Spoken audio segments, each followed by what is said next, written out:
Donc nous allons essayer de traiter aujourd'hui le dernier chapitre du module de génétique du 4e semestre de la filière SVI. Le chapitre concerne les notions de complémentation et de groupe de complémentation. Alors ça utilise un peu de la génétique classique, c'est-à-dire on étudie des gènes par utilisation de mutants. Et ça se fait chez un organisme à cycle haplodiplobiontique. On va voir après pourquoi un organisme à cycle haplodiplobiontique. Et comme exemple, on va prendre les chaînes de biosynthèse de certains produits chez ces micro-organismes. Alors tout d'abord, la plupart du nutriments que la bactérie ou la levure synthétise elle-même sont synthétisés en plusieurs étapes enzymatiques à partir de substrats initiaux. Donc plusieurs étapes enzymatiques, ça veut dire qu'il y a plusieurs réactions. Chaque réaction, elle est catalysée par une enzyme et chaque enzyme est codée par un gène. Alors, pour que l'organisme soit ou ait un phénotype sauvage, il faut que tous les gènes de la chaîne de biosynthèse du nutriment en question, il faut que tous ces gènes soient à l'état sauvage. Alors, si au moins un gène il est muté, la souche perd le phénotype sauvage et donc devient auxotrophe pour le nutriment en question. Pourquoi? Parce que une mutation d'un gène, c'est un changement de la séquence d'acides nucléiques. Alors, ces notions sont traitées plus en détail au module de biologie moléculaire du 5e semestre de la filière toujours SVI. Donc, je disais, une mutation, c'est un changement de la séquence du gène. Ce changement est traduit en changement du polypeptide correspondant. Donc, lorsqu'il s'agit d'une enzyme, l'enzyme elle est changée, donc soit ou peut-être même elle est absente, donc l'étape enzymatique n'est pas effectuée et ça provoque l'arrêt de la chaîne de biosynthèse. Donc, comme exemple ici, nous allons prendre la chaîne de biosynthèse des pyrimidines chez la levure Saccharomyces cerevisiae. Il y a un cycle haplodiplobiontique. Donc on voit que cette chaîne, les substrats initiaux, c'est la glutamine, le bicarbonate et l'ATP. Alors, ce n'est pas important le nom des produits intermédiaires. Ce qui nous intéresse, c'est qu'il y a 9 gènes. Chaque gène est catalysé par une enzyme et chaque enzyme est codée par un gène. Par exemple, le gène PIR-A code pour la carbamylphosphatase qui permet de transformer ces substrats en aspartate plus carbamylphosphate. Par exemple, jusqu'à la dernière étape, c'est le gène PIR-G qui code pour la CTPase, permet la synthèse de l'acétidine 5'-triphosphate. Donc, si dans cette chaîne, au moins un gène est muté, par exemple ici le gène PIR-E, s'il est muté, il n'y aura pas d'orétidylphosphatase et donc la chaîne va s'arrêter à l'orotate. Par conséquent, il n'y aura pas de citidine 5'-triphosphate et donc il n'y aura pas de phénotype sauvage. La souche deviendra PIR-. Alors la même chose, s'il y a un deuxième gène qui est muté, un gène 2 ou 3, c'est la même chose. Toujours, la souche sera auxotrophe pour les pyrimidines. Donc dans ce cas-là, lorsqu'elle est mutée pour qu'elle se multiplie, il faut lui additionner dans le milieu les pyrimidines. Alors, ces mutants, en fait, qu'on prépare du chaîne de biosynthèse, elles nous permettent de déterminer combien de gènes sont impliqués dans une chaîne de biosynthèse donnée. Est-ce qu'il y a 3 gènes, 4, 5 ou combien? Et c'est là l'intérêt d'utiliser un micro-organisme à cycle haplodiplobiontique tel que la levure Saccharomyces cerevisiae. Alors, le cycle de cet organisme, il peut emprunter soit une reproduction asexuée, donc par bourgeonnement, par mitose simple, ou une reproduction sexuée, donc qui passe par la fécondation. Donc c'est un schéma très simple ici. On montre des cellules A, donc A c'est un signe sexuel de la levure. Ces cellules sont N chromosomes. Et des cellules alpha, c'est l'autre signe sexuel. Et aussi on a N chromosomes. Alors, la fécondation va donner le zygote qui a 2 N chromosomes. Ce zygote va soit subir des mitoses pour donner des cellules à 2 N chromosomes, donc c'est une reproduction asexuée, soit il va subir la méiose pour donner des asques, et les asques contiennent les spores qui sont des cellules à N chromosomes. Ces spores, ils vont soit subir des mitoses pour donner des cellules à N chromosomes, soit entrer dans un cycle de fécondation, comme ici au départ. Donc, cette levure nous permet d'étudier en même temps les cellules à N chromosomes issues de la méiose et des cellules à 2 N chromosomes issues de la mitose du zygote. Alors, tout d'abord, pour déterminer ce nombre de gènes impliqués dans une chaîne de biosynthèse donnée, il faut tout d'abord avoir des mutants, puisque au départ, on a dit que ça se fait par utilisation de mutants. Donc, il s'agit d'exposer la souche sauvage à un agent mutagène, tel que les rayons ultraviolets, c'est ce qu'on utilise le plus souvent, sur un milieu complet. Ensuite, on fait un repiquage du milieu complet vers un milieu minimum. Sur ce milieu minimum, on sélectionne les mutants. Et ensuite, la dernière étape, c'est d'isoler les mutants qui sont mutés au niveau de la chaîne de biosynthèse des pyrimidines. Ça veut dire qu'ils sont pire-moins. Alors, comment on reconnaît une souche pire plus d'une souche pire moins? Tout simplement en regardant est-ce qu'elle se multiplie ou non sur milieu minimum. Alors, tout d'abord, il est à rappeler que le milieu complet sur lequel on fait la mutation induite, donc sur lequel on expose la souche à l'agent mutagène, c'est un milieu qui contient tous les nutriments dont la cellule a besoin. C'est-à-dire que même si la cellule est mutée au niveau d'une ou de plusieurs chaînes de biosynthèse, elle peut se multiplier sur milieu complet. Par contre, un milieu minimum ne contient que les sels minéraux et la source de carbone. Donc, une souche quelconque, pour qu'elle puisse se multiplier sur un milieu minimum, il faut qu'elle soit sauvage pour toutes les chaînes de biosynthèse. C'est-à-dire qu'il faut qu'elle soit capable de synthétiser tous les nutriments dont elle a besoin. Si au moins une chaîne de biosynthèse est mutée, elle ne pourra pas se multiplier sur milieu minimum. Pour se multiplier, il faut lui additionner le nutriment qui manque. Donc, nous avons ici un schéma qui détaille un petit peu ces étapes. Donc, sur milieu complet solide, fait un étalement du micro-organisme. On fait une incubation. Alors, pour la levure, c'est généralement 25 degrés. Et on obtient un certain nombre de colonies. Puisque ça a été déjà soumis à l'action de l'agent mutagène. Donc, parmi ces colonies, il y en a celles qui sont mutées et celles qui ne le sont pas. Sur ce schéma, on résume un petit peu les détails de toutes ces étapes. Donc, comme on avait dit, on commence par un étalement de la souche sauvage sur un milieu complet.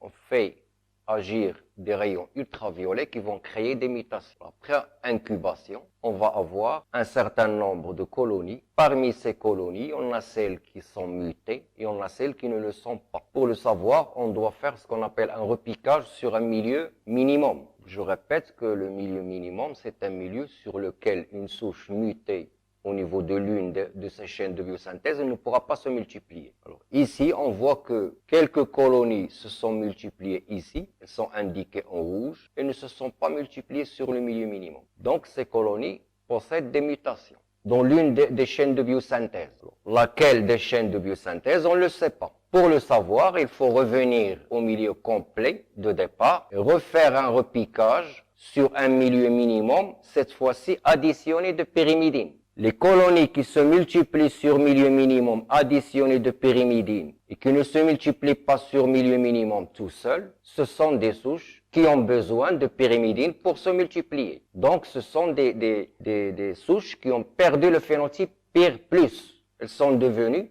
auxotrophes pour les pyrimidines. On prend l'exemple de ces trois colonies. Ils n'ont pas donné de colonies ici après repiquage. Et non plus, ils n'ont pas donné de colonies ici. Donc, elles sont mutées quelque part ailleurs que la chaîne de biosynthèse de pyrimidine. Donc, c'est indiqué ici. Ça, c'est une manière d'isoler une souche mutée pour une chaîne de biosynthèse donnée. Et je répète ici, on prend comme exemple la chaîne de biosynthèse des pyrimidines. Alors, afin de pouvoir utiliser nos mutants pour déterminer le nombre de gènes impliqués dans la chaîne de biosynthèse, on aura besoin d'utiliser des mutants qui sont mutés au niveau d'un seul gène. On va voir pourquoi. C'est marqué ici, parce que ici vous avez le génotype sauvage, donc le phénotype sauvage, il est pire plus, tous les gènes sont à l'état sauvage, la souche, elle est autotrophe pour les pyrimidines. Elle est capable de synthétiser, donc elle peut se multiplier sur milieu minimum. Ici, nous avons une souche qui est pire moins, parce qu'elle est mutée au niveau des deux gènes, qui sont pire C et pire E. Alors, qu'elle soit mutée au niveau des deux gènes, ou d'un seul des deux gènes, ou mutée au niveau de trois gènes, le résultat sera le même. Ce sera toujours auxotrophe pour les pyrimidines. Nous, ce qui nous intéresse, c'est d'avoir des souches qui sont mutées chacune au niveau d'un seul gène. Alors, pour isoler ces souches, on doit faire un croisement de la souche mutée avec la souche sauvage. Alors, point de vue génotype, une souche mutée au niveau d'un seul gène diffère de la souche sauvage par ce seul gène, puisque c'est le seul qui est muté. Donc, le croisement de cette souche mutée avec la souche sauvage doit donner le résultat d'un monohybridisme lorsqu'on analyse les spores en vrac, c'est-à-dire la souche pire- croisée avec la souche sauvage qui est pire+, doit donner une descendance en spores en vrac qui est constituée de 50% qui sont auxotrophes et 50% qui sont autotrophes pour le pyrimidine. Alors, lorsqu'on obtient ce résultat, ça veut dire que la souche pire- qu'on a isolée, elle est mutée au niveau d'un seul gène. Alors, bien sûr, si on fait ce croisement, on n'obtient pas le résultat du monohybridisme, c'est-à-dire 50% pire- et 50% pire+, ça veut dire que cette souche, elle est mutée au niveau de plus qu'un gène. Donc, une souche qui est mutée au niveau de plus qu'un gène ne nous intéresse pas pour déterminer le nombre de gènes impliqués. Alors, après avoir isolé un certain nombre de souches qui sont mutées chacune au niveau d'un seul gène, on doit procéder à ce qu'on appelle des tests de complémentation. Alors, c'est quoi un test de complémentation? Tout simplement, c'est un test qui permet de voir est-ce que deux souches qui sont toutes les deux mutées au niveau d'un seul gène, est-ce qu'elles sont mutées au niveau d'un même gène ou au niveau de deux gènes différents? Alors ici, on a l'exemple de deux souches pire-1, qu'on a appelé 1 et 2. Toutes les deux sont mutées, sont pire-. On fait la fécondation entre les deux souches, donc entre la A, qui est le signe sexuel, et l'autre souche alpha, qui est l'autre signe sexuel, qui sont toutes les deux bien sûr à N chromosomes. Et on analyse le phénotype du zygote issu de cette fécondation. Alors donc là, on aura besoin d'analyser des cellules à 2N chromosomes. C'est ça l'intérêt du cycle haplodiplobiontique. Donc on a deux cas. Soit que le zygote issu de cette fécondation, il a le phénotype sauvage, il est pire+.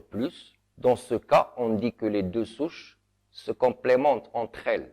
Il y a complémentation. Si ce zygote, il est de phénotype pire-, c'est-à-dire s'il est auxotrophe, ça veut dire qu'il n'y a pas de complémentation. Et donc la souche pire-1 et pire-2 ne se complémentent pas. Alors, on peut interpréter ça par un schéma. On va prendre le premier cas où les deux souches sont mutées au niveau du même gène de la chaîne de biosynthèse, qui est dans notre cas les pyrimidines. Donc nous avons ici un chromosome représenté avec un certain nombre de gènes de cette chaîne de biosynthèse et l'autre souche, pire-2, avec le même nombre de gènes sur le même chromosome. Ces deux chromosomes, bien sûr, ce sont des chromosomes homologues. Alors après fécondation, on voit que les deux souches sont mutées chacune au niveau d'un seul gène. Et en plus, c'est le même gène qui est muté chez les deux souches. Donc chez le zygote, l'enzyme de la chaîne qui est absente, elle est codée par le même gène qui est muté ici. Donc chez le zygote, cette enzyme, elle manque. Donc la chaîne de biosynthèse ne va pas pouvoir continuer. Et le zygote sera de phénotype muté, sera pire-. Il n'y a pas de complémentation ici. Les deux souches ne se complémentent pas. Et c'est le même gène qui est concerné. Donc ces deux mutations correspondent tout simplement à deux formes alléliques d'un même gène. Autrement dit, ce sont des mutations qui sont allèles. Et ça veut dire, par ce test de complémentation, ça veut dire que ces deux souches, 1 et 2, sont mutées au niveau d'un même gène, puisqu'elles ne se complémentent pas. Le deuxième cas, c'est lorsque les deux souches sont mutées au niveau de deux gènes différents. Donc je refais ici le même chromosome avec le même nombre de gènes, mais pire-1, la souche pire-1, elle est mutée au niveau d'un gène, la souche pire-2 est mutée au niveau d'un autre gène. Alors après fécondation, on va avoir le zygote qui est à 2N chromosomes, donc vous voyez ici les deux chromosomes homologues. L'enzyme qui manque à cause de cette mutation ici, elle est codée par ce gène qui est sauvage. C'est l'inverse pour l'autre.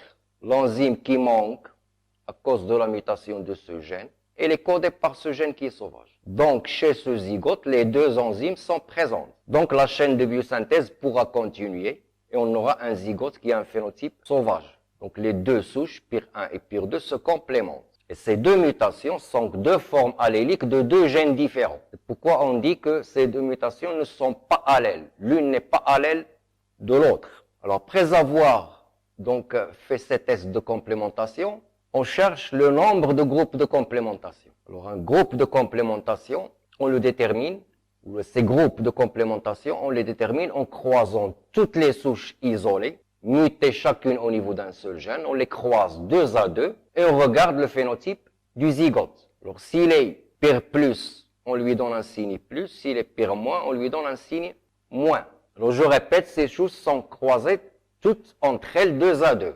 Alors sur ce tableau, on a donné l'exemple de 10 souches, donc de 1 jusqu'à 10. Et ici, la même chose, les mêmes souches. Alors, je précise ici, ce n'est pas le numéro des gènes, c'est le numéro des souches. Donc, elle dit pire 1, pire 2, pire 3, pire 4, jusqu'à pire 10. Les mêmes souches sont représentées ici. Alors, lorsqu'on croise, on va croiser, j'ai dit les souches, entre elles 2 à 2. Donc, 1 avec 2, 1 avec 3, jusqu'à 1 avec 10. La même chose pour 2. Avec 1, avec 3, avec 4 jusqu'à 10, et la même chose pour le reste. Alors, quand il y a un signe plus, ça veut dire qu'il y a complémentation. Ça veut dire que les deux souches testées sont mutées au niveau de 2 gènes différents. S'il y a un signe moins, ça veut dire que les deux souches testées sont mutées au niveau d'un même gène, parce qu'il n'y a pas complémentation. Et on cherche sur ce tableau le nombre de groupes de complémentation. Alors, qu'est-ce que c'est qu'un groupe de complémentation? C'est l'ensemble des souches qui ne se complémentent pas entre elles, mais qui se complémentent avec toutes les autres souches. Par exemple, alors ce qui est moins ici, c'est marqué en rouge. Par exemple, si on prend la souche 1 et ne se complémente pas avec elle-même, ça c'est évident.